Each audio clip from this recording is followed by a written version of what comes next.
অতি গুরুত্বপূর্ণ 5টা আমলের কথা বলবো ইনশাআল্লাহ। কয়টা আমল? 5টা আমলের কথা বলবো। জীবনের তরে এই 5টা আমল সারা জীবন নিয়মিত আঁকড়ে ধরবেন, আমল করবেন। যারা নিয়ত করতেছেন হাত তোলেন। আল্লাহ আমাদের সবাইকে আমল করার তৌফিক দান করুন। আল্লাহ আমাদের সবাইকে কবুল মঞ্জুর করুন। নাম্বার 1, সবচেয়ে বেশি যেটা করতে হবে পরিমাণে, জুমার দিন, জুমার রাত, বৃহস্পতিবার সন্ধ্যা থেকে নিয়ে শুক্রবার সন্ধ্যার আগ পর্যন্ত পরিমাণে সবচেয়ে বেশি করতে হবে যে আমলটা, সেটা হলো দুরূদ শরীফের আমল। কিসের আমল? ভাইরা, দুরূদ এমন একটা আমল, আপনি যদি শুধু দুরূদের এই আমলটাকে আঁকড়ে ধরেন, সবসময় আপনার মুখ দিয়ে দুরূদ বের হতে থাকে, পড়তে থাকেন, তো নবী করিম সাল্লাল্লাহু আলাইহি সাল্লামের ভাষ্য অনুযায়ী, তার ওয়াদা অনুযায়ী, ইদান তুকফা হাম্মুক ওয়া তুগফার যামবুক, তোমার যত পেরেশানি আছে নবী সাল্লাল্লাহু আলাইহি সাল্লাম বলেছেন, এই সব পেরেশানি দূর করার জন্য এই দুরূদের আমলটা যথেষ্ট হবে ইনশাআল্লাহ। এবং গুনাহ মাফের জন্য এই দুরূদের আমলটা কি হবে? যথেষ্ট হবে। নবী করিম সাল্লাল্লাহু আলাইহি সাল্লাম বলেছেন, মান সাল্লা আলাইয়া মাররাতান সাল্লাল্লাহু আলাইহি আশরা, যে ব্যক্তি আমার প্রতি একবার দুরূদ পাঠ করবে, আল্লাহ রাব্বুল আলামিন তার প্রতি 10 বার রহমত নাজিল করবেন। কয়বার রহমত নাজিল করবেন? আপনার জীবনে 10টি জায়গায় খুব ক্রাইসিসে পড়ে গেছেন, কোনো জটিল সিচুয়েশনে মুখোমুখি হয়ে গেছেন, বিপদের মধ্যে পড়ে গেছেন, ওই জায়গায় আল্লাহর রহমত পাবেন। এরকম একবার দুরূদ পাঠ করবেন, হক আদায় করে যথাযথভাবে মহব্বতের সাথে 10 করবেন। নবী করিম সাল্লাল্লাহু আলাইহি ওয়াসাল্লাম বলেছেন, আকসিরু আলাইয়া মিনাস সালাতি মিন ইয়াউমিল জুমআতি ওয়া লাইলাতিল জুমআহ, তোমরা জুমার দিন এবং জুমার রাতে আমার প্রতি বেশি বেশি দুরূদ পাঠ করবে, দুরূদ প্রেরণ করবে। ফাইন্না সালাতাকুম মা'রুদাতুন আলাই, কারণ তোমরা যে দুরূদ পাঠ করো এটা আমার কাছে পেশ করেন আল্লাহর ফেরেশতারা, এবং রীতিমতো নামধাম সহকারে আল্লাহর একদল ফেরেশতা নিয়োজিত আছে। তারা বলেন, আল্লাহ, হে আল্লাহ রাসূল, আপনার অমুক উম্মত, অমুক অনুসারী, আল্লাহর অমুক বান্দা পৃথিবীর অমুক প্রান্ত থেকে, অমুক দেশ থেকে, অমুকের সন্তান, সে আপনার প্রতি দুরূদ পেশ করেছে জুমার দিনে, জুমার রাতে বা অন্য সময়ে। এটা নবী করিম সাল্লাল্লাহু আলাইহি সাল্লামের কাছে রিপোর্ট দেওয়া হয় আল্লাহর নিযুক্ত ফেরেশতাদের মাধ্যমে। আপনি যখন দুরূদ পাঠ করবেন, আপনার ভিতরে এই ফিল হবে যে আমি দুরূদ পাঠ করছি, আর আমার নবীর কাছে এটা উপস্থাপিত হচ্ছে আমার নাম ধাম, আমার রিপোর্ট সহকারে। এই জন্য শুক্রবার দিন এবং রাত, অর্থাৎ বৃহস্পতিবার সন্ধ্যা থেকে নিয়ে শুক্রবার সন্ধ্যা পর্যন্ত এই 24 ঘন্টার মধ্যে নবী করিম সাল্লাল্লাহু আলাইহি সাল্লামের ভাষ্য খেয়াল করেন, আকসিরু আলাই। ওলামা একরাম জানেন, নবী আলাইহিস সালাম সাধারণত কোনো আমল পরিমাণে বেশি করতে বলতেন না। পরিমাণে বেশি করতে বলার মতো আমল খুব কম ইসলামে। গোটা কোরআন যদি খোলেন আপনি, পরিমাণে অধিক করতে বলা হয়েছে এরকম আমল খুব বেশি পাবেন না। তোমরা বেশি বেশি করে নামাজ পড়ো, বেশি বেশি করে রোজা রাখো, এরকম কথা কোরআন হাদিসে নাই। অবশ্যই একজন ইমানদার 5 ওয়াক্ত ফরজ নামাজের পাশাপাশি অধিক পরিমাণে নফল নামাজও পড়বেন, সেটা ভিন্ন কথা। কিন্তু কোরআনে বেশি পরিমাণে আল্লাহর জিকির করার কথা বলা হয়েছে। আর নবী করিম সাল্লাল্লাহু আলাইহি সাল্লাম বৃহস্পতিবার সন্ধ্যা শুরু হলে শুক্রবার সন্ধ্যার আগ পর্যন্ত বেশি পরিমাণে করতে বলেছেন যে কাজটা, সেটা হলো দুরূদ শরীফের আমল। অতএব ভাইরা আমার, বৃহস্পতিবার সন্ধ্যা থেকে নিয়ে শুক্রবার সন্ধ্যা পর্যন্ত, আপনি দোকানদার মানুষ, বৃহস্পতিবারে ব্যবসা করছেন, দোকানদারি করছেন, কোনো অসুবিধা নেই। আপনার অবসর সময়গুলোতে মুখ দিয়ে দুরূদ পড়তে থাকবেন। দুরূদের মধ্যে সবচেয়ে শ্রেষ্ঠ দুরূদ হলো নামাজে যেটা পড়েন, দুরূদ ইব্রাহিম। আল্লাহুম্মা সাল্লি আলা মুহাম্মদ ওয়া আলা আলি মুহাম্মদ কামা সাল্লাইতা আলা ইব্রাহিম ওয়া আলা আলি ইব্রাহিম ইন্নাকা হামিদুম। আল্লাহুম্মা বারিক আলা মুহাম্মদ ওয়া আলা আলি মুহাম্মদ কামা বারাকতা আলা ইব্রাহিম ওয়া আলা আলি ইব্রাহিম ইন্নাকা হামিদুম। তাহলে দুরূদের এই আমলটা, এটা করার জন্য আল্লাহ তাআলা এমন সহজ করে দিয়েছেন যে ওযুর প্রয়োজন নাই। আপনার ওযু নাই, তারপর আপনি দুরূদ পাঠ করতে পারবেন। এবং আপনি এই বড় দুরূদ পড়ার মতো সময় নাই, তো আপনি একেবারে সবচেয়ে সংক্ষিপ্ত দুরূদ পড়েন সাল্লাল্লাহু আলাইহি ওয়াসাল্লাম, তাতেও দুরূদ পাঠের সওয়াব পাবেন। চেষ্টা করব তো ইনশাআল্লাহ। শুক্রবার আসবে, দুরূদ বেশি বেশি করে পাঠ করব। আপনি দোকানে কাজ করেন, আপনার দোকানে আপনার সহকর্মী আরও কাজের লোক আছে, আপনি সবাইকে স্মরণ করাবার জন্য নিজে জোরে জোরে দুরূদ শরীফ পড়বেন এবং বলবেন যে শুক্রবার শুরু হয়ে গেছে, সবাই দুরূদ শরীফের আমল করো। ভাইরা আমার, আমি আমার জীবনের কথা বলতে পারি। আমার জীবনে ওই যে হাদিসের উপরে ইয়াকিন এবং বিশ্বাস আলহামদুলিল্লাহ ছিল। আমার জীবনে আমি অনেকবার দেখেছি এরকম জটিল পরিস্থিতি হয়েছে যে দেয়ালে পিঠ থেকে গেছে, নড়ার জায়গা নাই, আর কোনো আপাত দৃষ্টি থেকে এই বিপদ থেকে উদ্ধারের কোনো পথ নাই। দুরুদ, ইস্তেগফার, দোয়া ইউনুস, এই 3 আমল পাশাপাশি ইয়াজাল জালাল ওয়াল ইকরাম, এই 4টা জিনিসকে এমনভাবে ধরছে, বিশেষ করে দুরুদ, স্পেশালি সারাক্ষণ দুরুদ। আল্লাহ রাব্বুল আলামিন এমনভাবে সহযোগিতা করেছেন, এমনভাবে উদ্ধার করেছেন যে কল্পনা করলে অবাক লাগে এখন যে এটা কিভাবে সম্ভব।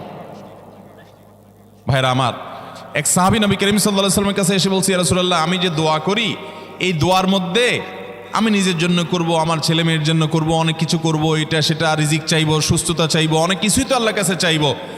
আপনি তো আল্লাহর রাসূল, আপনার জন্য দোয়া করলে আমাদেরই লাভ, একবার দোয়া করলে আল্লাহ 10 বার রহমত নাজিল করবেন, তো আপনার জন্য আমার দোয়ার ভিতরে কত % রাখবো?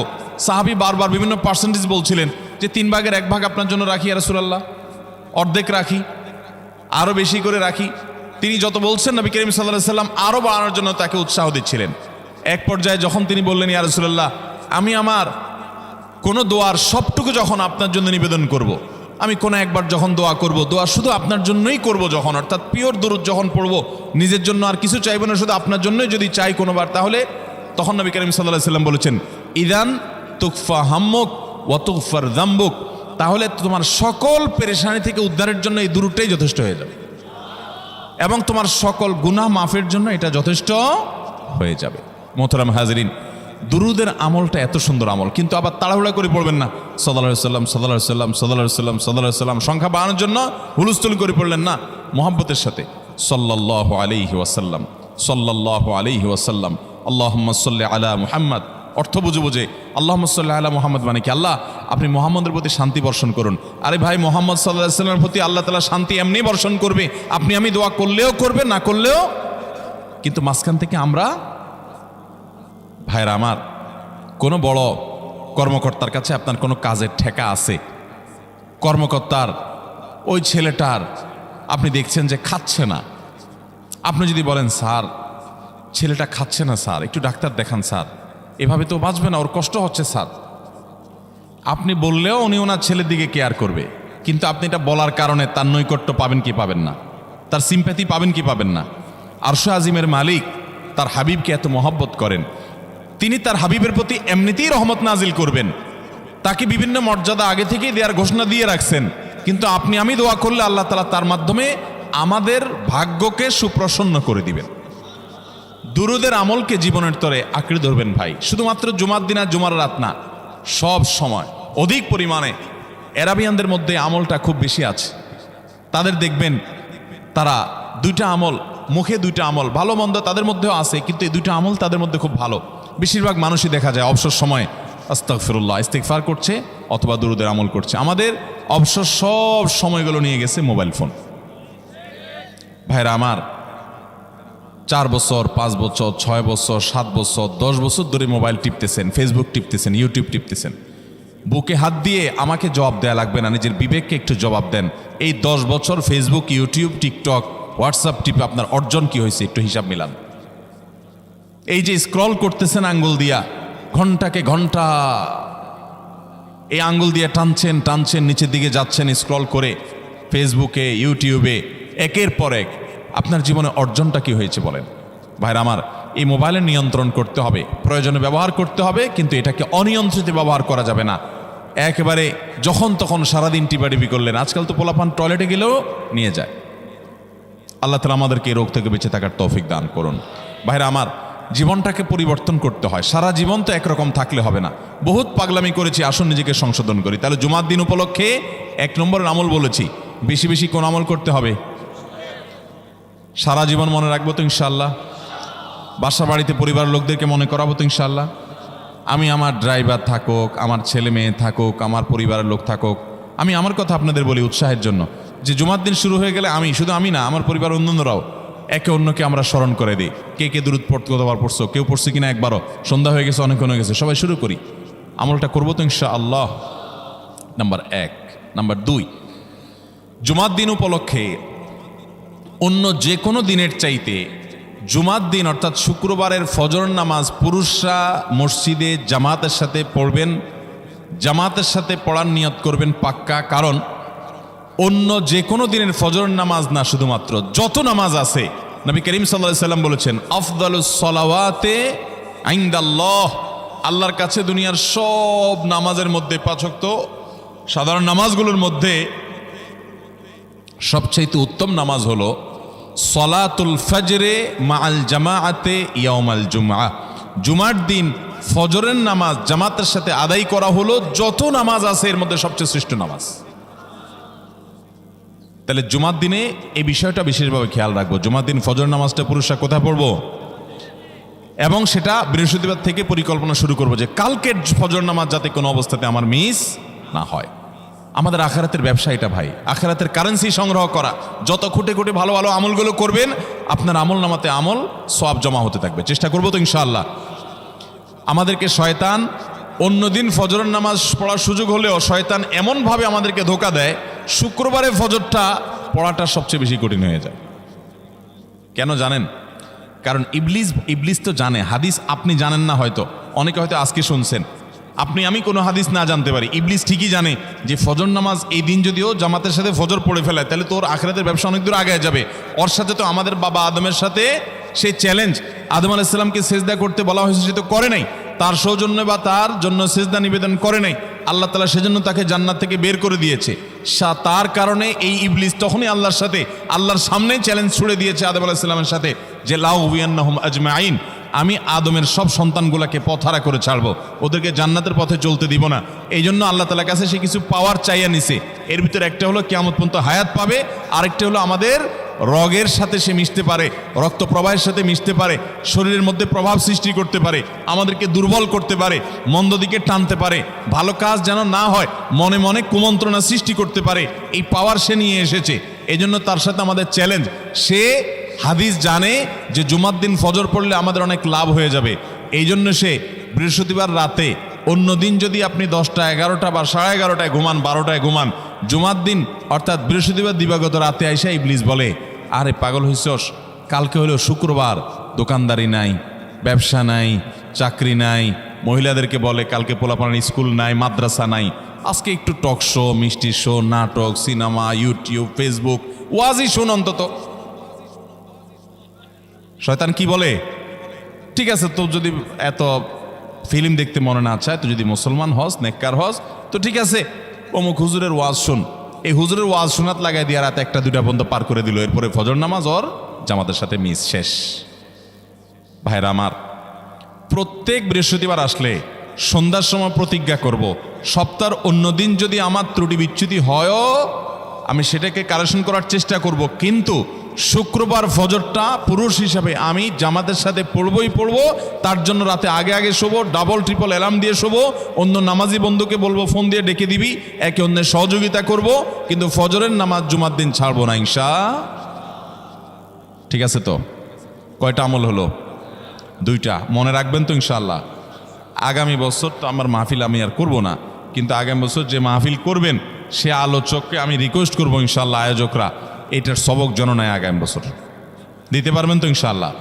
আমল যদি করেন তাহলে সবক ঠিকই দিতে পারবেন। ওই যে ভাই সবগুলো শুনে দিছে, কারণ এই আমল করেন।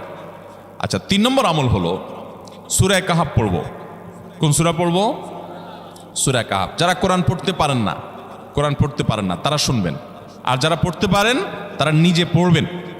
সূরা কাহাফ যদি জুমার দিন কেউ পড়ে, নবী করিম সাল্লাল্লাহু আলাইহি সাল্লাম বলেছেন এই সূরাটা তার জন্য নূর হবে, নূর, আলো আল্লাহর তরফ থেকে। কিয়ামতের ময়দানে ভয়াবহ গুটগুটে অন্ধকার হবে। কিয়ামতের একটা ভয়াবহ শাস্তি হলো অন্ধকারের শাস্তি। ভাইরা আমার, অন্ধকারের শাস্তি মানে এমন ভয়াবহ অন্ধকার হবে যে দুনিয়ার অন্ধকারের সাথে এর কোনো তুলনাযোগ্য নয়। সেই ভয়াবহ অন্ধকারে কিছু আমল আছে যে আমলগুলো মানুষের ওই অন্ধকারের মধ্যে আলোর কাজ দিবে। এর এক মধ্যে একটা হলো অজুর অঙ্গগুলো যদি কেউ ভালো করে অজু করে, সুন্দর করে ডলে ডলে যেন শুকনা না থাকে, উত্তম রূপে যদি অজু করে কেউ, পানি অপচয় না করে, পানি অল্প নয় কিন্তু ডলে বেশি, সুন্দর করে যদি কেউ অজু করে, এই অজুর অঙ্গগুলো কিয়ামতের ময়দানে উজ্জ্বল হয়ে জলজল করে জ্বলতে থাকে এবং তার জন্য আলোর কাজ দেয়। সবাই যখন অন্ধকারের আযাবের মধ্যে নিমজ্জিত থাকে, হাহুতাশ করে, তখন এই ব্যক্তির এই আমলটা তার আলো ভূমিকা আসে। আর আরেকটা হলো এই সূরা কাহফ। অন্য অনেক ওলামা ইকরাম বলেছেন এর ব্যাখ্যা হলো সূরা কাহফ যদি কেউ এক বৃহস্পতিবারে পড়ে, পরের বৃহস্পতিবার পর্যন্ত, এক শুক্রবারে যদি পড়ে, পরের শুক্রবার আগ পর্যন্ত পুরো সপ্তাহব্যাপী তার ভিতরে নূর, ঈমানের নূর, তাকওয়ার নূর, ইলমের নূর, আমলের নূর, ভালো মানুষ হওয়ার নূর তার ভিতরে আল্লাহ তাআলা সৃষ্টি করে দিবেন। এই জন্য জুমার দিন সূরা কাহফ পড়বো তো ইনশাআল্লাহ। আলহামদুলিল্লাহ ভাই, আপনাদেরকে যে আমলগুলো করছি এগুলো আমি, আমার পরিবার সদস্য, পরিচিত, সহকর্মী, আমি চেষ্টা করি সবাইকে স্মরণ করানোর এবং আমল করার চেষ্টা করি। আপনাদেরকেও বলছি ভাই, জুমার দিন যেহেতু, অতএব আজকে জুমার দিন উপলক্ষে বলে যাচ্ছি, জুমার দিনের এই 14-15টা আমলের মধ্যে সামারি করে আমি 5টা আমল করে দিচ্ছি যে এগুলোর গুরুত্ব অনেক বেশি অন্য অনেকগুলো চাইতে, এগুলো বিশেষভাবে করব। তাহলে এর মধ্যে প্রথমটা চলে গেল দুরুদ বেশি বেশি করে পড়ব। দ্বিতীয়টা হলো জুমার দিনের ফজর নামাজ কোন অবস্থাতে জামাতের সাথে পড়া মিস করব না, কারণ নবী সাল্লাল্লাহু আলাইহি সাল্লাম বলেছেন সকল নামাজের মধ্যে সবচেয়ে সেরা, উত্তম, শ্রেষ্ঠ নামাজ, অর্থাৎ ওয়াক্তিয়া নামাজের মধ্যে সবচেয়ে শ্রেষ্ঠ নামাজ হলো জুমার দিনের ফজরের নামাজ জামাতের সাথে পড়া। তাহলে মহিলারা কি করবে? মহিলারা পুরুষদেরকে উঠায় উঠায় মসজিদে পাঠিয়ে দিবে এবং সহযোগিতা করবে, তাহলে তার মাধ্যমে তারাও একই সওয়াব পেয়ে যাবে। আর 3 নম্বর আমলে বলেছিলাম সূরা কাহফ, এটা নারী পুরুষ সবাই করবে বেশি বেশি করে, ঠিক আছে তো ইনশাআল্লাহ? আমরা অনেক ভাই আছি সপ্তাহের 6 দিন আমাদের কোরআন পড়ার সুযোগ হয় না, তো অন্তত জুমার দিন সূরা কাহফটা যদি আপনি বাধ্যতামূলক করেন, আলহামদুলিল্লাহ, এটা অনেক বড় সূরা, পড়তে আপনার 20-25 মিনিট 30 মিনিট সময় পর্যন্ত লেগে যাবে। আপনি আধা ঘন্টা সময় ধরে যদি আস্তে আস্তে সুন্দর করে পড়েন, তো সপ্তাহে একবার অন্তত কোরআনের সাথে আপনি সময় দিলেন। আরেকটা সুসংবাদ শুনেন, সূরা কাহফ যদি কেউ মুখস্থ করে, তেলাওয়াত করে নিয়মিত, বিশেষ করে সূরা কাহফের প্রথম 10টা আয়াত যদি কেউ মুখস্থ করে, নবী করিম সাল্লাল্লাহু আলাইহি সাল্লাম বলেছেন কিয়ামতের আগে দাজ্জালের যে ফিতনা আসবে, যেই ফিতনায় বহু মানুষ দাজ্জালকে আল্লাহ মনে করে বেঈমান হয়ে জাহান্নামে যাবে, এই ফিতনা থেকে পৃথিবীতে এমন কোনো নবী ছিল না, এমন কোনো রাসূল আসেন নাই। এই মানব ইতিহাসের প্রথম মানুষ আদম আলাইহিস সালাম থেকে নিয়ে আমাদের মুহাম্মদ সাল্লাল্লাহু আলাইহি সাল্লাম পর্যন্ত এই লক্ষ লক্ষ যত নবী রাসূল এসেছে, সমস্ত নবী রাসূলরা একটা ব্যাপারে সাবধান করে গেছেন, দাজ্জাল আসবে, যে দাজ্জালের হাতে পাওয়ার থাকবে এত বেশি, অলৌকিকত্ব থাকবে এত বেশি, সে মরা মানুষকে জিন্দা করে ফেলবে, জিন্দা মানুষকে বলবে সে মরে যাবে, তার হাতেই সব কন্ট্রোলিং পাওয়ার থাকবে, দুনিয়ার সমস্ত রিজিক তার হাতে কক্ষিগত থাকবে, এমন পাওয়ার থাকবে তাকে দেখে মানুষ বলবে হ্যাঁ এই তো আল্লাহ, এই তো সব কিছু পারে, বেঈমান হয়ে যাবে। এই দাজ্জালের ফিতনায় তোমরা পড়বা না, বেঁচে থাকবা। বুদ্ধি দিয়া বিবেক দিয়ে মানুষ বাঁচতে পারবে না। দাজ্জালের ফিতনা থেকে বাঁচার জন্য সকল নবী রাসূলরা এই জন্য সাবধান করেছেন। আমাদের নবী সাল্লাল্লাহু আলাইহি সাল্লাম নামাজের শেষ বৈঠকে দোয়া মাসুরের জায়গায় একটা দোয়া পড়তেন, আল্লাহুম্মা ইন্নী আউযু বিকা মিন আযাবিন নার ওয়া আযাবিল কবর ওয়া আউযু বিকা মিন ফিতনাতিল মাহইয়া ওয়াল মামাত ওয়া আউযু বিকা মিন শাররি ফিতনাতিল মাসীহিদ দাজ্জাল। আল্লাহ আপনার কাছে দাজ্জালের ফিতনা থেকে পানা চাই। 1450 বছর হয়ে গেছে, এখনো দাজ্জালের আবির্ভাব হয় নাই, হবে কিয়ামতের আগে, কখন হবে আল্লাহ ভালো জানেন। কিন্তু নবী সাল্লাল্লাহু আলাইহি সাল্লাম বলেছেন সূরা কাহফের প্রথম 10 আয়াত যদি কেউ মুখস্থ করে, তো এই ব্যক্তিকে আল্লাহ রাব্বুল আলামিন এবং যদি তেলাওয়াত করে, এই ব্যক্তিকে আমলের মাধ্যমে দাজ্জালের ফিতনা থেকে আল্লাহ বাঁচিয়ে রাখবেন। দাজ্জাল তো অনেক পরের কথা, কোথাকার কোন আল্লাহর প্রতি অবিশ্বাসী মুশরিক বা কাফের খেলোয়াড় একটু পায়ের ভেলকি দেখায়, লক্ষ লক্ষ কোটি কোটি মানুষ হুমড়ি খেয়ে তার ভক্ত হয়ে ইমানি চেতনা, আমলি চেতনা, তাকওয়া, তহারাত সব খুঁয়ে বসে থাকে। আর সেখানে দাজ্জালের মতো এরকম মিরাকল, সব মিরাকল তার হাতে থাকবে। এরকম পরিস্থিতি যখন আসবে তখন মানুষ কি করবে? এখন এই যে তথ্য প্রযুক্তির উন্নতির এই সময়ে কত মুসলমানের সন্তান বেঈমান হয়ে যাচ্ছে, বিজ্ঞানরাই তারা আল্লাহ বানায় বসে থাকতেছে, আছে না নাই? ধারণামূলক বিষয়কে তারা চূড়ান্ত বিষয় বানিয়ে বসে আছে, বেঈমান হয়ে যাচ্ছে। এবং টাকার যে কারিশমা, টাকা দিলে সব হয়ে যায়, টাকা নাই তো কিছুই হয় না। এই জন্য বেঈমান হয়ে অনেকে বলে যে টাকাই নাকি দ্বিতীয় খোদা, নাউজুবিল্লাহ। ভাইরা আমার, দুনিয়ার এই ভেলকি কি দেখছি আমরা? কিয়ামতের আগে ভেলকি আরো অনেক দেখবে আমাদের পরবর্তী প্রজন্ম, আমাদের ছেলে মেয়েরা, নাতিপুতিরা আরো অনেক ভেলকি দেখবে।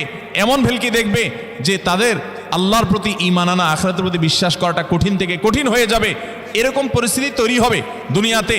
তথ্য প্রযুক্তির উন্নতির নাম দিয়ে, এটার নাম দিয়ে, সেটার নাম দিয়ে মানুষের জীবনযাত্রা সহজ হবে, কিন্তু এর মাধ্যমে মানুষের ঈমান দুর্বল হওয়ার অনেক সম্ভাবনা, শঙ্কা তৈরি হবে এবং শয়তান সেগুলো সৃষ্টি করবে। এই আশঙ্কা থেকে বাঁচার জন্য সূরা কাহফটা হলো মহৌষধের মতো। অতএব জুমার দিন প্রত্যেক শুক্রবারে সূরা কাহফ পড়ব তো ইনশাআল্লাহ। মায়েরা, বোনেরা, আমরা ভাইয়েরা যারা আছি, বাবারা যারা আছি, আল্লাহর ওয়াস্তে জীবনের তরে নিয়ত করে নেন আজকের মাহফিল থেকে জীবনে কখনো বৃহস্পতিবার সন্ধ্যা থেকে শুক্রবার সন্ধ্যার আগ পর্যন্ত আমার হাজার ব্যস্ততা থাকুক, সূরা কাহাফটা পড়া ছাড়া আমি কোনো কাজ করব না আমি আল্লাহর অনেক বান্দাকে ব্যক্তিগতভাবে জানি, আমি নিজেও এতটা গুরুত্ব দিয়ে করতে পারি না। অনেক বড় সরকারি কর্মকর্তা, অনেক বড় পদের নাম আমি বলবো না, আমাকে বলে ভাই আমি মাগরিবের পর, ব্যক্তিগতভাবে আমি জানি উনি খুব সৎ মানুষ, সব মানুষ একরকম হয় না, সৎ মানুষ। উনি বললেন ভাই মাগরিবের পরে আমার ফ্যামিলির সব বাচ্চা কাচ্চা সবাইকে আমি বলি, আমি ব্যস্ত থাকলেও বলি যে মাগরিবের পরে আগে সবাই সূরা কাহাফটা পড়ে ফেলো, এরপর অন্য সব আমল। আমরাও চেষ্টা করবো না ইনশাআল্লাহ। কয়টা আমল গেল? তাসাল, ফরজ গোসল হলে ফরজ গোসল করবে, উত্তম রূপে গোসল করবে, ভালো করে গোসল করবে জুমার দিন। ওয়ামাশা ওয়ালামিয়ার কাব, জুমার নামাজের জন্য পায়ে হেঁটে মসজিদে যাবে, বাহনে চড়বে না। কেউ যদি মাজুর হয় সে বাহনে চড়লেও চলবে, কিন্তু সাধারণ যারা সুস্থ আছেন পায়ে হেঁটে মসজিদে যাবেন, বাহনে চড়লেন না। জুমার দিনের কথা, জুমার নামাজের কথা। ওয়াদানা মিনাল ইমামে ওয়ালামিয়ালগু, ইমামের কাছাকাছি গিয়ে বসবে, দূরে না, যত কাছে যেতে পারে একদম সামনের কাতার ইমামের কাছাকাছি গিয়ে বসবে, কোনো অনর্থক কথা বলবে না, দুনিয়াবি কথা বলবে না, বেহুদি কাজ করবে না। ওখানে গিয়ে যতক্ষণ সময় পাবে জিকির, আজকার, তেলাওয়াত, তাসবিহ, দোয়া, রোনাজারি, কান্নাকাটি, বই পড়া, দিনী কাজ করা, এর মধ্যে সে কাটাবে নিজেকে। এই কয়েকটা কাজ যদি করে তাহলে কাজ কয়টা হলো? আগে আগে ঘুম থেকে উঠা, ওই যে ফজর নামাজ জামাতের সাথে পড়া ইত্যাদি, গোসল করা উত্তম রূপে, আর পায়ে হেঁটে মসজিদে যাওয়া, বাহনে না চড়া। 4 নম্বর হলো ইমামের কাছাকাছি গিয়ে বসা, কোনো অনর্থক কাজ না করা। এই 4টা কাজ যদি কেউ জুমার দিনে করে, নবী করিম সাল্লাল্লাহু আলাইহি সাল্লাম বলেছেন ওই ব্যক্তি বাসা থেকে মসজিদ পর্যন্ত যে আসলো, যতগুলো পা ফেলবে, যতগুলো স্টেপ ফেলবে, যতগুলো কদম দিবে, প্রতিটা কদমের বিনিময়ে আল্লাহ রাব্বুল আলামিন তার অ্যাকাউন্টে, তার আমল নামাতে 1 বছর রাত জেগে, সারা রাত জেগে তাহাজ্জুদ নামাজ পড়লে এবং 1 বছর সারা দিন, প্রত্যেকটা দিন পুরা বছর জুড়ে নফল রোজা রাখলে যে পরিমাণ সওয়াব পাইতো, 1 বছর নফল রোজা, 1 বছর রাতভর জেগে তাহাজ্জুদের নামাজ পড়ার সওয়াব মাত্র একটা কদম ফেলার বিনিময়ে দিবেন। তাহলে আপনার বাসা থেকে যদি মসজিদে আসতে 100টা কদম হয়, 100 বছরের নফল নামাজ, 100 বছরের নফল রোজা, আপনি এটার সওয়াব আপনার অ্যাকাউন্টে জুমার দিন মাত্র 4টা কাজ করার মাধ্যমে আপনি পেয়ে যাবেন। এবং এটি অনেক হাদিস বিশ্লেষকগণ বলেছেন, কোরআন হাদিসে বহু ফজিলতের কথাই বলা আছে। এত বিপুল পরিমাণে, এত অধিক পরিমাণে সওয়াবের কথা যে কারোর বাসা থেকে অনেকের আছে যেতে 500 স্টেপ পড়বে। 500 স্টেপ পড়লে কতটুকু হয়? সামান্য একটু জায়গা যেতে 500 কদম হয়ে যায়। অনেকের বাসা থেকে যেতে 500 কদম পড়ে 300 কদম হয়। তো সে এই 500 বছর নফল নামাজ, নফল রোজা, রাত ভর দিনভর করার সওয়াব, কন্টিনিউয়াসলি করার সওয়াব মাত্র এই মসজিদে গেল, আসলো, এই 4টা শর্ত পূরণ করে সেইটা সওয়াবটা পেতে পারে। যদি সপ্তাহে 4 জমা হয় তাহলে 4 বার 500 করে যদি হলো 2000 বছর, এভাবে তার আমল নামাজের সওয়াবের পাহাড় সে জমা করতে পারে শুক্রবারের ছোট্ট আমলটার মাধ্যমে। চেষ্টা করব না ইনশাআল্লাহ। আমি দেশে বিদেশে অনেক আল্লাহর বান্দাকে আমি শুনেছি, এ হাদিস আমি যেদিন থেকে জেনেছি আমি চেষ্টা করেছি এটার আমল, এটার প্রচার মানুষের মধ্যে ছড়ানোর। আমি যখন সৌদি আরবে আজ থেকে আর অনেক বছর আগে, তখন কোনো এক বক্তব্যে আমি আমলের কথা বলেছি। আমার অনেক ভাইয়েরা দেশে বিদেশে দেখে বলছেন ভাই আমলটা শুরু করেছি, আমার কাছে ভালো লাগে, আপনারাও আমলটা করবেন, অন্য আরেকজনকে শিখাবেন এবং দাওয়াত দিবেন। ঠিক আছে তো ইনশাআল্লাহ? তাহলে কয়টা আমল গেল? 4টা। 1 নম্বর গেছে বেশি বেশি দুরূদ পাঠ করা, 2 নম্বর হলো জুমার দিনে ফজর নামাজ জামাতের সাথে পুরুষরা পড়া, 3 নম্বর হলো সূরা কাহাফ পড়া, তেলাওয়াত করা, আর 4 নম্বর হলো এই 4 শর্ত পূরণ করে মসজিদে আগে আগে গিয়ে সুন্দর করে খুতবা শুনে চলে আসা, কোনো কথাবার্তা, খুতবা চলাকালীন সময় কোনো কথাবার্তা, অনর্থক কাজ না করা। 5 নম্বর এবং সর্বশেষ আমল হলো জুমার দিনে একটা সময় আছে দোয়া কবুল হয়। দোয়া কবুলের যে সময়গুলো আছে এর ভিতরে অত্যন্ত ইম্পর্টেন্ট একটা সময় হলো জুমার দিন। শুক্রবারের একটা সময় সম্পর্কে নবী সাল্লাল্লাহু আলাইহি ওয়াসাল্লাম বলেছেন যে একটা সময় আছে শুক্রবারের, এই সময়ে বান্দা কোনো দোয়া করলে আল্লাহ তাআলা ফিরিয়ে দেন না, কবুল করেন।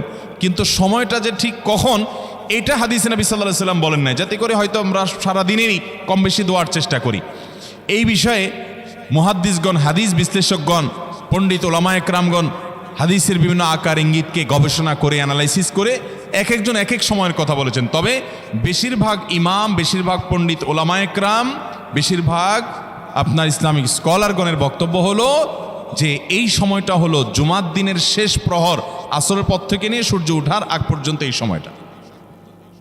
অতএব আমরা জুমার দিনের 5 নম্বর আমল হলো বেশি বেশি করে সারাদিনই কম বেশি দোয়া করব। দোয়ার জন্য সবসময় হাত তোলাও জরুরি না, যদিও সাধারণ অবস্থায় দোয়ার জন্য হাত তোলা আদব, কিন্তু আপনি চলতে ফিরতে উঠতে বসতে কাজের ফাঁকে আপনি আল্লাহর কাছে মনে মনে দোয়া নিবেদন করবেন। অনেক চাওয়া আমাদের কাছে, আমাদের আল্লাহর কাছে আছে। ভাইরা আমার, নবী রাসূলুল্লাহ সাল্লাল্লাহু আলাইহি ওয়াসাল্লাম বলেছেন কারোর পায়ের জুতার ফিতাটা ছিঁড়ে গেছে হাঁটার সময়, এটার এমন কি লাগালে ঠিক হয়ে যাবে, কিন্তু একজন ইমানদার ওইটার জন্য সে আল্লাহর কাছে সাহায্য চাইবে, আল্লাহ এটাও একটা বিপদ, একটা ছোট বিপদ থেকে অনেক কিছু ঘটে যায়, আপনি আমাকে উদ্ধার করেন। সে সবসময় আল্লাহর দিকে মনোনিবেশ করবে।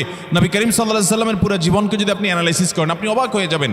একটা বই আছে বাংলায়, বান্দার ডাকে আল্লাহর সাড়া, এটা বাংলা অনুবাদিত নাম। এই বইয়ের লেখক হলেন হিসনুল মুসলিমের যে রচয়িতা উনি শেখ সাঈদ আল গাহতানি রহমতুল্লাহি আলাই। ওনার সোহবতে যাওয়ার, ওনার সান্নিধ্যে থাকার একাধিকবার খুব কাছাকাছি বসার সুযোগ আমার হয়েছে। সৌদি আরবের একজন বড় আলেম ছিলেন, দুনিয়া থেকে চলে গেছেন। তো ওনার লেখা বান্দার ডাকে আল্লাহর সাড়া, এই বইটা বেশ মোটা সোটা একটা বই। পুরোটা পড়বেন যে নবী করিম সাল্লাল্লাহু আলাইহি ওয়াসাল্লামের জীবনে যে কত রকমের দোয়া করতেন। আল্লাহ আজকার নাম একটা বই আছে ইমাম নববীর, এটাও বাংলা হয়ে গেছে অনুবাদ, আপনি পড়লে অবাক হয়ে যাবেন। ডক্টর খন্দকার আব্দুল্লাহ জাহাঙ্গীর রাহমাতুল্লাহ রাহে বেলায়েত একটা বই আছে দোয়া এবং জিকিরের, আপনি অবাক হবেন যে কি পরিমাণ দোয়া এবং জিকির নবী সাল্লাল্লাহু আলাইহি ওয়াসাল্লাম জীবনে পড়তেন। ঘুম থেকে ওঠার সময় দোয়া আছে না নাই? এরপরে ঘুম থেকে উঠে যখন আপনি বাথরুমে যাবেন দোয়া আছে না নাই? আবার টয়লেটে গেলেন, টয়লেট সেরে আসলেন, আপনি ওযু করবেন, ওযুর জন্য দোয়া আছে না নাই? বিসমিল্লাহ। এরপরে ওযু শেষ করলেন, কালিমায়ে শাহাদাত আছে না নাই? এরপরে আপনি যখন ঘর থেকে বের হয়ে মসজিদে যাবেন, বের হওয়ার দোয়া আছে। বের হয়ে আপনি মসজিদে যাচ্ছেন, যাই পথে পড়ার আলাদা দোয়া আছে। এরপরে আপনি মসজিদে প্রবেশ করবেন, তার জন্য দোয়া আছে। মসজিদে ঢুকার পরে মসজিদে ঢুকার নামাজ আছে। এরপরে মসজিদে নামাজ বন্দিগি ইবাদত জিকির করে বের হচ্ছেন, সেটার জন্য আবার দোয়া আছে। আবার আপনি যাচ্ছেন, কাজকর্মে যাচ্ছেন, বাজারে যাচ্ছেন, সেটার দোয়া আছে। স্ত্রী সহবাস করার সময় দোয়া আছে। দোয়া নাই, জিকির নাই, এমন কোনো মুহূর্তে ইমানদারের জীবনে থাকতে পারে না। নবী করিম সাল্লাল্লাহু আলাইহি ওয়াসাল্লাম এই পরিমাণ দোয়া করতেন। এই জন্য ভাইরা, দোয়া যদি সবসময় করতে কষ্ট হয় হাত তুলতে, আপনি হাত তোলা ছাড়া শুক্রবারে দোয়া করেন, দোয়াটা অনেক বেশি করা দরকার। আমাদের কত জিনিস আল্লাহর কাছে চাইতে হয়, আমরা আল্লাহর কাছে চাই না। পেটে অসুখ হয়েছে, আমরা ডাক্তারের কথা মাথায় আগে আসে, আপনি ওষুধ খান, ওষুধ খাওয়া সুন্নত, কিন্তু ইমানদার সব কিছুর আগে আল্লাহর কথা স্মরণ করবে এবং আল্লাহর কাছে বলবে আল্লাহ আপনি সহজ করে দেন। আপনার অসুখ হয়েছে, সব কিছুর আগে নাপার কথা মনে আসে, আরে ভাই প্যারাসিটামলের কথা মনে আসে, এটা দোষের না, কিন্তু আপনার মনে আগে আসতে হবে যে নবী সাল্লাল্লাহু আলাইহি ওয়াসাল্লাম দোয়া শিক্ষা দিয়েছেন, যদি কেউ ব্যথার জায়গায় হাত দেয় এবং পড়ে আউযু বিইজ্জাতিল্লাহি ওয়া কুদরাতিহি মিন শাররি মা আজিদু ওয়া হাজির, আল্লাহ রাব্বুল আলামিন তার ব্যথা দূর করে দিবেন। এক সাহাবী এই হাদিসের উপর আমল করে তৎক্ষণাৎ তার ব্যথা দূর করেছেন। শুধু ইয়াকিনের অভাব, শুধু বিশ্বাসের অভাব, ঈমানের অভাব। তাহলে আমাদের আল্লাহর দিকে মনোনিবেশ করতে হবে দোয়ার জন্য বেশি বেশি। তাহলে শুক্রবারে 5 নম্বর আমল হলো বেশি বেশি কি করবো ইনশাআল্লাহ? দোয়া, বেশি বেশি দোয়া করবেন, উঠতে বসতে চলতে ফিরতে। বিশেষভাবে সূর্য ডুবার আগের যে সময়টা শুক্রবার, অর্থাৎ দিনের শেষ সময়টা, বিশেষভাবে আল্লাহ তাআলার কাছে দোয়া করব। ঠিক আছে তো ইনশাআল্লাহ? কয়টা আমল বললাম? 5টা আমল। 1, বেশি বেশি দুরুদ। 2, ফজর নামাজ জামাতের সাথে পড়া পুরুষরা, মহিলারা অক্তমতো পড়বেন, পুরুষদেরকে পাঠিয়ে দিবেন মসজিদে। 3, সূরা কাফ পড়বেন। 4, আগে ঘুম থেকে উঠে উত্তম রূপে গোসল করে মসজিদে আগে আগে গিয়ে পায়ে হেঁটে গিয়ে সামনে ইমাম সাহেবের কাছাকাছি গিয়ে বসা, অনর্থক কথা কাজ না করা, তেলাওয়াত জিকির আজকারের মাশগুল থেকে নামাজটা পড়ে বের হয়ে আসা, এই কাজ। নাম্বার 5, দোয়া করা, বিশেষ করে দিনের শেষ প্রহরে। আমল করবো তো ইনশাআল্লাহ? মনে থাকবো তো ইনশাআল্লাহ? আমরা প্রয়োজনে বাসায় গিয়ে একটা কাগজে নোট করে ফেলবো, লিখে ফেলবো, লিখে এরপরে ওয়ালে টাঙ্গায় দিবেন বাসায় যে জুমার দিন এই 5 কাজ আমি ছাড়বো না। আপনি যদি মনেও না থাকে, আপনার যদি ভুলেও যান, আপনি এই কাগজ আপনাকে মনে করাবে ইনশাআল্লাহ। বাসায় ফ্যামিলির লোকদের সাথে শেয়ার করবেন, জুমার দিন হুজুর বলেছেন, আমি একটু আমার মন থেকে বলিনি, এগুলো সব কোরআন হাদিসের কথা বলেছি আপনাদেরকে। কোরআন হাদিসের আলোকে 5টা আমলের কথা বলেছেন, বিশেষভাবে জুমার দিন আমি 5টা আমল করবই করব। ভাইরা আমার, প্রত্যেক জুমার দিন যদি আপনি একটু ইমানের রিচার্জ করেন, ইনশাআল্লাহ সারা সপ্তাহ আপনার জন্য সেটা উপকারে আসবে। চেষ্টা করবো তো ইনশাআল্লাহ। এবং দোকানে অফিসে টাঙ্গায় রাখবেন। যারা এই টাঙ্গায় রাখার আমলটা করবেন, আয়োজক যারা আছেন, আপনাদের কাছে আমার অনুরোধ যে ভাইরা এই কাজটা করছেন, ওনারা যদি আয়োজকদের মাধ্যমে ছবিটা আমার কাছে পাঠাইতে পারেন, আমার অফিসে নিয়ে আমি ইনশাআল্লাহ নিজে হাতে তাদের পুরস্কার দেব। বিশেষ করে এই মাহফিলের লোক যারা আছেন আজকের, আয়োজকদের মাধ্যমে। আল্লাহ তাআলা এই আমলগুলো আমাকে আপনাকে আমাদের সবাইকে করার তৌফিক দান করুন। আমল মনে রাখবো তো ইনশাআল্লাহ? আমল করবো তো ইনশাআল্লাহ? যাদের কাজ আছে, ফজর নামাজটা বিশেষ করে মিস হবে মনে হয়, তারা যাইতে পারেন, কোনো অসুবিধা নেই। অন্যান্য সময় আমরা সাধারণত দেখি যে মানুষ ঠেকায় না, মানুষ ঠেকানো না, বিশেষ করে রাত বেশি হয়ে গেলে ফজর নামাজ মিস হবে, এই আশঙ্কা হলে আপনার বসার চাইতে বরং যাওয়া ভালো। যাই হোক ভাই, কিন্তু আওয়াজ না করি, সবাই আওয়াজ বন্ধ করি ভাই। প্রশ্ন উত্তরে যাই আমরা। বিসমিল্লাহ। প্রথম প্রশ্ন, মেয়েদের মডেলিং বোরকা পর্দার জন্য কতটুকু জায়েজ? আপনারা অনেকে বোরকা বিক্রি করেন না, এখানে আছে না ভাইরা আমার? যেই সমস্ত বোরকার মধ্যে কারুকার্য আছে অনেক বেশি, বোরকার মধ্যে আবার মডেলিং হয়, অবাক করা বিষয়। কিয়ামতের আগে যে আসলে আরও কত কিছু হবে। এই বোরকার উপরে যদি মডেলিং কারুকার্য হয়, চাকচিক্য হয়, বোরকা যদি খুব টাইট ফিট হয়, বোরকা যদি এমন হয় যে বোরকা বরং পুরুষের দৃষ্টিকে আরও বেশি আকর্ষণ করে, তাহলে এই বোরকা ঢাকার জন্য আরেকটা বোরকা লাগবে। তা না হলে পর্দা হবে। পর্দার উদ্দেশ্য হলো নিজের সৌন্দর্যকে অনাবৃত করা, নিজের সৌন্দর্যকে ঢেকে রাখা, এটাই হলো পর্দার কি উদ্দেশ্য। সেখানে যদি পর্দার উদ্দেশ্যটাই নষ্ট হয়ে যায়, তাহলে এই বোরকা পরলে পর্দা করার যে নির্দেশ সেটা পালন হবে। ভাইরা আমার, এই জন্য টেডি মার্কা বোরকা, আপনার এই মডেলিং মার্কা বোরকা, স্টাইলিশ বোরকা, এগুলা পর্দা হবে না এগুলা দ্বারা। হ্যাঁ, কোনো নারী তিনি খোলামেলা চলাফেরা করেন, তিনি দিনের পথে মাত্র আসছেন, মডেলিং দিয়ে শুরু করছেন, আস্তে আস্তে ইনশাল্লাহ পিওর বোরকা যাবেন। হ্যাঁ, সেই হিসাবে তার জন্য আমি বলতে পারি এটা ওজোর, ঠিক আছে, উনি চেষ্টা করেছেন, শুরুটা অন্তত করেছেন। কিন্তু ভাইরা, পরিপূর্ণ পর্দা করতে চাইলে এই মডেলিং বা স্টাইল মার্কা বোরকা হবে। আচ্ছা বলেন তো, আপনার আমার মা বোন বা স্ত্রীকে যদি আমরা বাহিরে নিয়ে যাই, তাদের সাথে আমরা বাহিরে যাই, তারা যদি খোলামেলা পোশাক পরে যায় বা এমন পোশাক পরে যায় যেটা সব পুরুষের দৃষ্টিকে আকৃষ্ট করে, তাহলে অন্য সব পুরুষরা তার দিকে তাকাইলে আপনার কাছে ভালো লাগে না খারাপ লাগে? কেমনে খারাপ লাগে? অনেক পুরুষটা আছে বউয়ের ছবি ফেসবুকে দিয়ে বলে আপনাদের ভাবি কেমন হলো বললেন। অনেক পুরুষ এ কাম করে না? ফেসবুকে আবার কমেন্টে নিচে দিয়া দোস্তরা লেখে, দোস্ত ভাবি অনেক সুন্দর, মাশাআল্লাহ, আবার মাশাআল্লাহ লেখে। এরপরে আবার দোস্ত আবার রিপ্লাইতে দেয় কি, ধন্যবাদ দোস্ত, মানে আমার বউরে তুই সুন্দর বলছস, তার মানে তুই দেখছস, মনে মনে জল্পনা কল্পনা করছস, করে আবার লিখছস, এই জন্য তোর ধন্যবাদ। ভাইরা আমার, মানুষের বিবেক যখন লোপ পেয়ে যায় তখন সে হিতাহিত জ্ঞান হারিয়ে ফেলে। আমাদের মা, আমাদের বোন, আমাদের মেয়ে, আমাদের স্ত্রী, তাদেরকে নিয়ে আমরা যখন খোলামেলা পোশাকে যাব, কোনো বিয়েতে আপনি যখন যাবেন, কোনো মার্কেটে যাবেন, একেবারে চাকচিক্যপূর্ণ পোশাক, একদম খোলামেলা অশ্লীল, তো জগতে বা রাস্তায় যত পুরুষরা তাদেরকে দেখবে, এই সৌন্দর্য দেখার পর পুরুষদের মনে মনে তাকে নিয়ে বাজে চিন্তা, জল্পনা কল্পনা, মনে মনে জেনা, এটা হবে কি হবে না?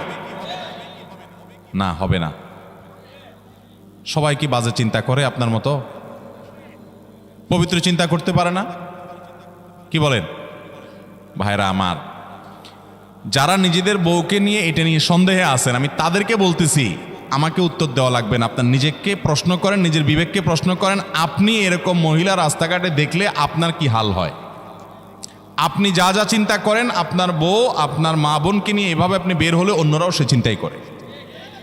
আল্লাহ আমাদের বিবেকটাকে খোলার তৌফিক দান করুন। আমি মিডল ইস্টে, বিশেষ করে সৌদি আরবে অনেক মানুষ দেখছি, দিনদারির নামগন্ধ নেয়, টাকুর নিচে সে জুব্বা পরে, হারাম কাজ করে, বিড়ি খায়, সিগারেট খায়, 2 নম্বরই করে, মানে মুসলমান হিসেবে কোনো ভালো মুসলমান না। কিন্তু গল্লির ঠাওয়ার ঠিক আছে, জায়গা মতো সে একেবারে সুসের মতো সোজা, বইয়ের ব্যাপারে পরিপূর্ণ পর্দা মেনটেন করে। কোনো রাষ্ট্রীয় নির্দেশের কারণে না, বেশিরভাগ পুরুষরা এটা করে এই জন্য, কারণ সে জানে তো সে নিজে অন্যের মেয়েকে খোলামেলা দেখলে কি জল্পনা কল্পনা তার মনে আসে সে জানে, অতএব তার স্ত্রীকে নিয়ে গেলে অন্যরা কি জল্পনা করবে সে জানে, এই জন্য তার আত্মসম্মান বোধের জায়গা থেকে সেইটা করে। মুসলমান নারী, তার ভিতরে আত্মসম্মান বোধ থাকবে যে আমাকে নিয়ে মানুষ বাজে চিন্তা করবে, জল্পনা কল্পনা করবে, নোংরা চিন্তা করবে, এটা কোনো নারী করতে দিতে পারে? একজন খোলামেলা বেপর্দা নারীকে দেখে যত মানুষ মনে মনে তাকে জেনা করে, সে মনের কথাগুলো যদি মানুষ বলতো, এই নারী জুতা দিয়ে পিটতে পিটতে রাস্তা যাইত। কিন্তু সে মনে মনে মানুষের এই জেনার কাজ সে করে যাচ্ছে। আল্লাহ আমাদেরকে পর্দার গুরুত্ব বোঝার তৌফিক দান করুন। এটা নারীর জন্য অসম্মান না, এটা নারীর জন্য বরং সম্মানের, এটা নারীর ইজ্জত রক্ষার জন্য সবচেয়ে বড় মাধ্যম। আমাদের সেকুলার, অতি সেকুলার, উগ্র নাস্তিক বন্ধুরা বলে যে হুজুরদের মনটাই খারাপ, এই বেটারা বলে মহিলা দেখতে বলে তাদের বলে অবস্থা খারাপ হয়, এই বেটাদের চরিত্রই খারাপ। অর্থাৎ আমাদের এই ভাইরা যারা এই সমালোচনা করতেছেন, আমাদের এই ভাইগুলোর দ্বারা মনে হচ্ছে যে ওনাদের মনের ভিতরে কোনো এই সমস্ত বাজে চিন্তা আসে না, ওনাদের মনটা একদম ফেরেশতার মতো পবিত্র। এরকম যাদের কোনো চিন্তা জল্পনা কল্পনা আসে না, এরা হয় মিথ্যুক আর না হলে রুগী।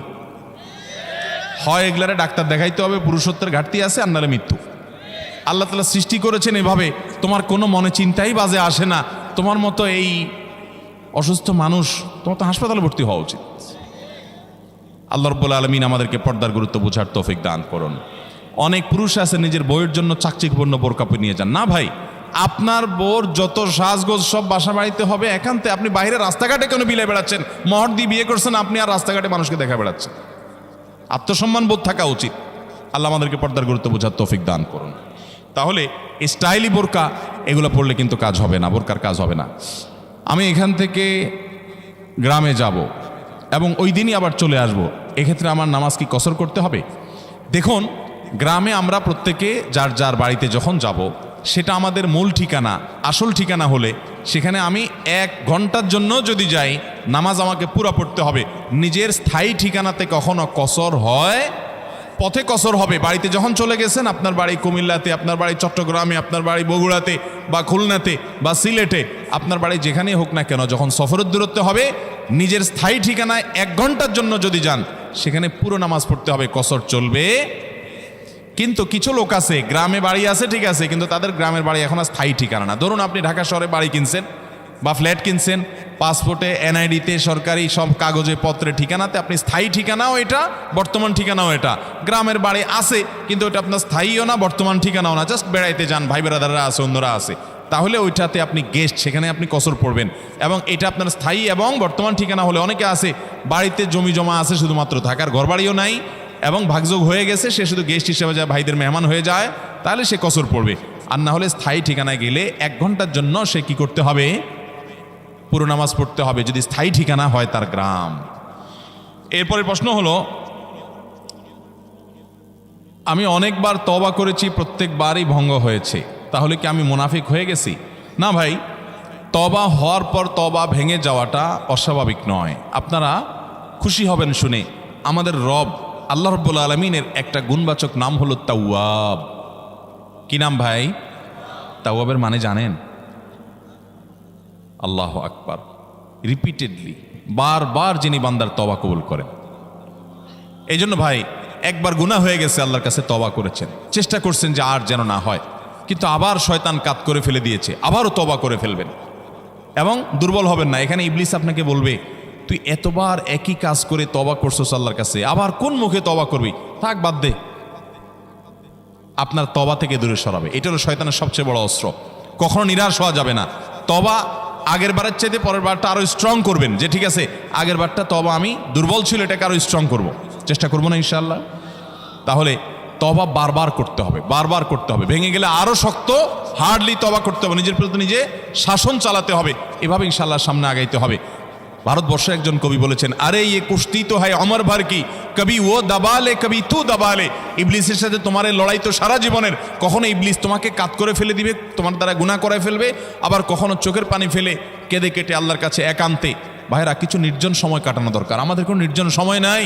নির্জন সময় হলে ওই মোবাইলে আমরা ঢুকে পড়ি, মোবাইল টোবাইল বন্ধ করে ফেলে দিনে রাতে 24 ঘন্টার ভিতরে 5 ওয়াক্ত নামাজের পরে আগে যে কোনো সময় অন্তত 2-4-5টা মিনিট একটু চিন্তা ভাবনা করবেন, একটু নিজের হিসাব মিলাবেন, আল্লাহর সাথে কথা বলবেন। আজকে একটা গুনাহ হয়ে গেছে, আজকে একটা কাস্টমার মহিলা আসছে, তার সৌন্দর্য দেখে তাকে নিয়ে বাজে চিন্তা জল্পনা কল্পনা করেছি, নোংরামি করেছেন, গুনাহ কাজ করেছেন। কোনো কাস্টমার এসেছে, তার সাথে ফাঁকি ঝুঁকি দিয়েছেন, 2 নাম্বারই করেছেন, মিথ্যা কথা বলেছেন, কিনা দর এত আসে বলেছেন, আসলে এত আসে নাই। এই যে মিথ্যা বলেছেন কয়টা টাকার জন্য, এই টাকা দুনিয়াতে থেকে যাবে, মিথ্যাটা আপনার আমলনামা যুক্ত হয়ে আখিরাতে যাবে। এইসব কথা চিন্তা করে আল্লাহর কাছে চোখের পানি ফেলে একান্তে, আল্লাহ করে ফেলেছি আজকে শয়তানের পালায় পড়ে, আল্লাহ খেয়াল ছিল না, আপনি মাফ করে দেন। মালিক, আপনি মাফ না করলে কিয়ামতের ময়দানের শাস্তি হবে ভয়াবহ। দুনিয়াতে আপনি ছেড়ে দেন, আল্লাহ মাফ করে দেন। মাফ চায়া দুনিয়া থেকে ওইটাকে নিষ্পত্তি করেন, একটু চোখের পানি ফেলেন, সেজদায় পড়ে যান, 2 রাকাত সালাতুত তওবা নামাজ পড়ে আল্লাহর কাছে মাফ চান, এরপরের দিন আরও স্ট্রং করেন। এভাবে আপনি লড়াই চালাতে থাকবেন। আরে এই কুস্তি তো হয় অমর ভর কি, কবি ও দাবালে কবি তু দাবালে। শয়তান গুনাহ কমা আপনার দ্বারা করায় সে জিতে যাবে, আর আপনি তওবা করে চোখের পানি ফেলে গুনাহ মাফ করিয়ে তারপরে আপনি শয়তানের উপরে জিতে যাবেন। তওবা করতে থাকবো তো ইনশাআল্লাহ। তওবা করতে কখনো ক্লান্ত হবেন, তওবা অব্যাহত রাখবেন, অনবরত রাখবেন। দুনিয়াতে কোনো ফেরেশতা মানুষ নাই, সবাই গুনাহ